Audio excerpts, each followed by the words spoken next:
মণিপুৰত উগ্ৰপন্থীৰ আক্ৰমণত নিহত শ্বহীদ সুমন স্বৰ্গীয়াৰীৰ বাসগৃহত বুধবাৰে অৰ্থাৎ আজি উপস্থিত হৈ শোক সন্তপ্ত পৰিয়ালবৰ্গলৈ সমবেদনা জ্ঞাপন কৰে মুখ্যমন্ত্ৰী ডক্টৰ হিমন্ত বিশ্ব শৰ্মাই। লগতে ধূপ বন্তি জ্বলাই বীৰ শ্বহীদজনলৈ শ্ৰদ্ধাঞ্জলিও যাচে। মুখ্যমন্ত্ৰী ডক্টৰ শৰ্মাই লগতে ঘোষণা কৰে যে শ্বহীদ সুমন স্বৰ্গীয়াৰীৰ নামত ঠেকেৰাকুছি কাহিবাৰী পথটো নামাকৰণ কৰা হ'ব।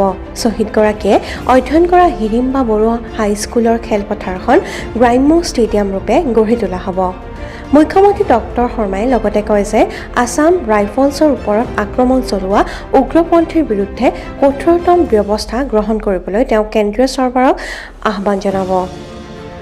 শ্বহীদ সুমন স্বৰ্গীয়াৰীৰ পৰিয়ালৰ হাতত 50 লাখ টকাৰ চেক এখনো প্ৰদান কৰে মুখ্যমন্ত্ৰীগৰাকীয়ে। উল্লেখ্য যে মণিপুৰত সংঘটিত ভয়ংকৰ এম্বুছটোত আছাম ৰাইফলছৰ এজন কৰ্ণেল পত্নী পুত্ৰসহ নিহত হোৱাৰ আছাম ৰাইফলছৰ 4জনকৈ জোৱান নিহত হৈছিল। তাৰে এজন শ্বহীদ হ'ল বাক্সাৰ ঠেকেৰাকুছিৰ সুমন স্বৰ্গীয়াৰী।